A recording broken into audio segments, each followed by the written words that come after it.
Hello everybody, welcome back to my Daily Dose with Tim. Today is Season 2, Episode 10. Oh my goodness, we're at double digit already with Season 2. It seems like yesterday I actually just started Season 2 with you guys once again. And so it's been a very exciting 2 weeks so far with all of you because I'm getting so many comments now all of a sudden. And you guys are all really shy and you know what, to me it doesn't really matter. And apparently there are comments that actually come up. Ooh, it says not set. Maybe I have to do that later on. Maybe that's why, because I'm getting a lot of messages from you guys, and I know that a lot of times you can actually view this live too and you want to interact with me. I'm so sorry, I actually just noticed that. So I'll make sure that moving forward next week it does not happen that way. Now, this week though, as you guys probably already know, it has been all about why choosing real estate as our main vehicle to invest in. And so I wanted to take the last 5 days to really go over some of the main key components with all of you guys as well. And if for nothing else, as I mentioned in the last couple of days, I have found that it's really helped a lot of my students to go out there and really speak to their potential JV and money partners in terms of why they're choosing to leverage real estate as their best investing vehicles right now. And I got some questions regarding why am I always crapping on the fact that we don't buy pre-sale condos, we don't buy anything pre-sale for that matter, or even condos, or the fact that we always have to make money in the buy. Well, you gotta remember, everything that we're doing here is in terms of gaining financial education and elevating our financial literacy is all about taking calculated risks, because when you don't do that, I think you would have more fun either burning your cash or going to the casinos and play with that money, because then you're essentially gambling and speculating all the time.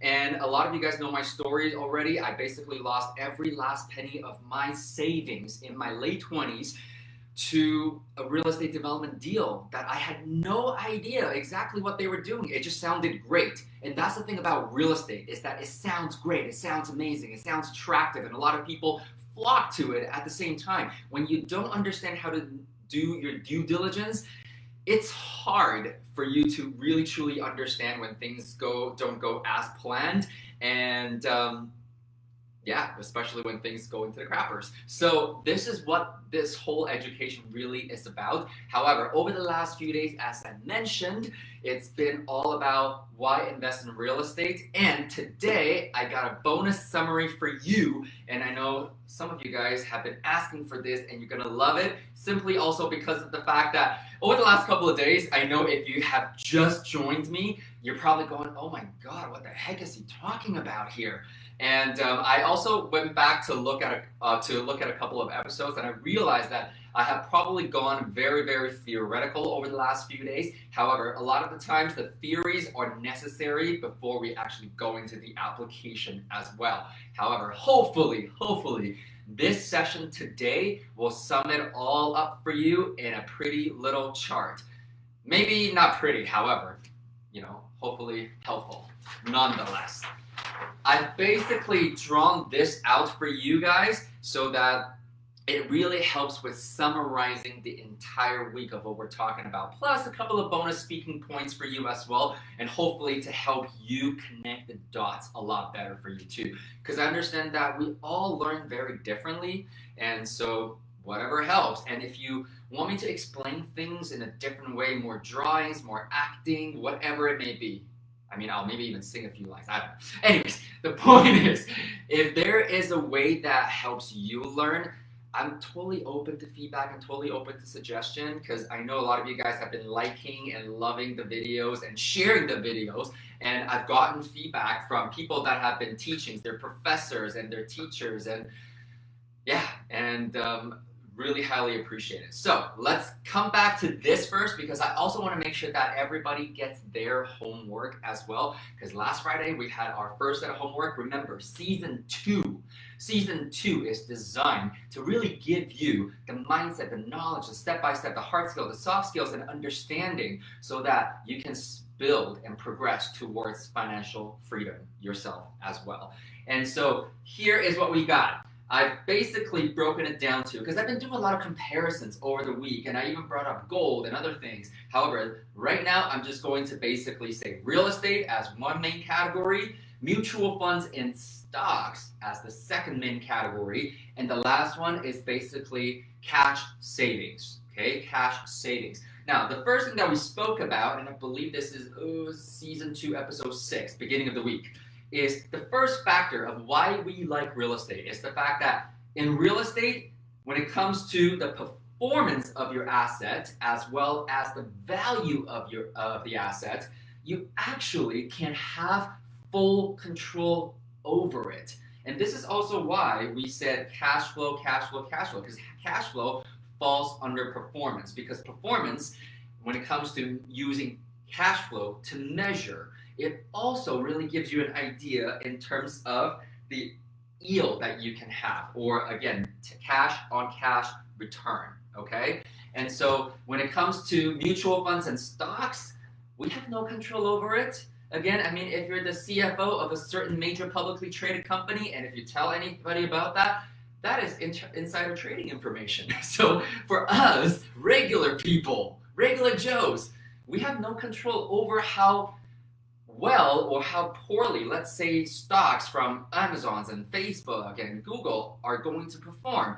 Now, we all know that these are all high value and very popular and very well-known stock options these days, because these are big, giant tech companies these days that are dominating the world's economy as well in terms of the products and services that they do provide. However, the whole idea is that, well, at the end of the day, we don't get to basically take over the operations for Amazon and make them perform better, and as a result, we don't know if the value is going to go up. And honestly though, over the last even decade, if you go back to the report, you will notice that companies like Coca-Cola, Nike, McDonald's, again, all these main companies, in addition to the ones that I just mentioned, it seems like, yes, they're all doing really, really well, and they are. They've been around for a long time, and they've got a system figured out. At the same time, though, once again, we don't get to go in there and just hijack their entire operation and be like, hey, perform better, right? However, the value over the last decade, it's gone up, it's gone down, it's gone maybe sideways for a little bit, it's gone down, gone up. It goes through that. However, that's just what we're talking about here. We have no control over that. And the same goes with cash savings. When you have a lump sum amount, let's say just cash, and you walk into a bank, a trust, or wherever you bank, they usually tell you exactly how much you get to learn when you park your money in a savings account with them. And that's it. That's the end of it. You don't get a say in how well it's going to perform. Okay. Now, the second one is leverage. We spoke about that as well. When it comes to real estate, there is a very, very good chance that we get to leverage. Even in some of the toughest lending markets that I've come across personally, i.e. Singapore, where you have to come up with 50% down payment or deposit before you even buy an income property, that's still leverage. That means your dollar turns into two. Your $1 million turns into $2 million of buying power, okay? So real estate has the power to do that. When it comes to mutual funds and stocks, depends on where you live. So for example, a lot of you guys know I'm a Canadian citizen and a Canadian resident. So what that really means is a lot of people, they actually buy mutual funds in the form of registered retirement savings funds, or we call it RRSP, or savings plan. That's what the P stands for. And the banks actually will offer you an RRSP loan. However, once you take that money out, you can actually only put it directly towards the RRSP. So on some level, yes, you can say that that's leverage, but you still have to pay back every single penny plus interest on that. And at the same time, though, when you cash it out, that is still taxable income that you're drawing from yourself. And that's why this one, I sort of gave it a bit of a triangle. I don't know what I was looking to do there. It's sort of neither here nor there, kind of simple. And when it comes to cash and savings, well, it is what it is. What you got is what you got.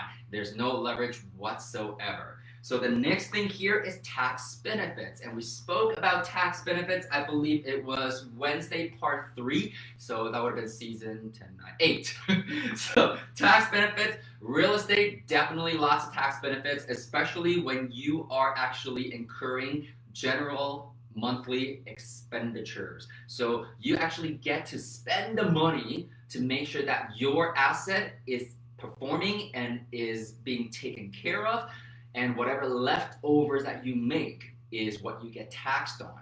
However, there are other ways as well when it comes to real estate for you to create some tax shelterings as well. So make sure you consult an accountant that knows what they're doing when it comes to investing in real estate, because not all accountants are created equally either.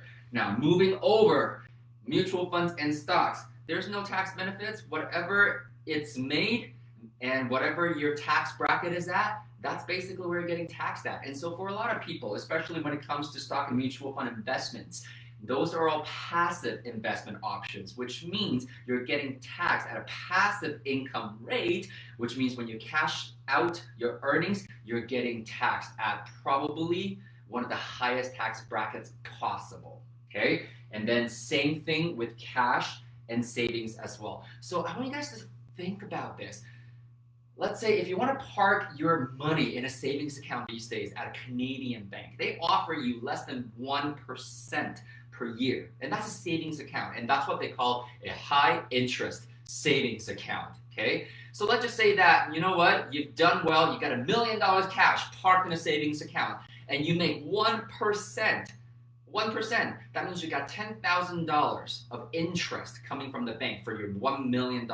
And this is assuming that you don't dip into your $1 million at all. So $10,000 in interest income, and then depending on your tax bracket, if you're a high earner here, chances are you can get taxed up to 50%, give and take. So that means your $10,000 immediately gets shaven down to $5,000 you get to take home. Think about that. Okay, it's not about how much you make once again. However, it's really more about how much you get to keep. So next one is equity buildup. I know it's not something that we actually really spoke about. However, right here, real estate, yes, there's equity buildup. Again, we always say making money in the buy. So fair market value is here. Let's say we buy it here. We have to spend some money to increase or force appreciate. That gap right there is your forced appreciation, and that's your equity buildup right there. And as your loan gets paid down, that gap gets a little bigger. And if you are in a market where there is natural market appreciation, then your buildup goes bigger and bigger and bigger. Once again, we don't speculate market appreciation. This is why we always focus on making money in the buy. You gotta learn to make money in the buy. Learn to spot the opportunities that a regular Joe on the street does not see. Okay, stop lining up overnight to buy a pre-sale. Please, please, please. If there's nothing else that you're taking away from these videos, take that one thing away for now, please. Okay, so the next thing is mutual fund and stocks. Yes, there is equity buildup when the value goes up, and this is why you have your book value versus market value. However, once again, you don't really have control in terms of where it's going to go.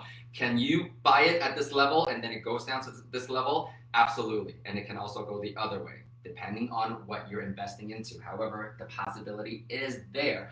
And when it comes to cash savings, I gave it a big fat red cross simply also because of the fact that, yes, even if you're making 1%, 3%, 5%, honestly though, it's going to take you forever. One of these days, we're going to speak to the concept of Rule of 72, and you'll understand what I mean, because it all takes time for interest money to grow, okay? And how much time do we have on this planet? It's not infinite.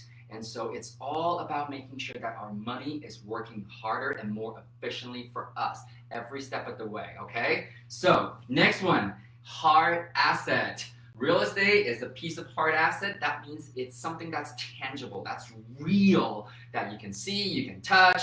Whereas mutual fund stocks, this is what we will call paper asset. So what it really means is most lenders, institutional, private, they like hard assets because it's something that people can conceptualize, can see, can feel, okay? And they feel better about lending against it. And that helps with the leverage factor as well. And when it comes to mutual funds and stocks, once again, paper asset as we spoke about, and same thing with cash and savings, because once you put your money into that account, it's a piece of paper, isn't it? until you take it out. Unless you got cold hard cash in a wad and tape to the back of your toilet, or put it into what we call a frozen asset. Put it in the freezer. No, I'm just kidding.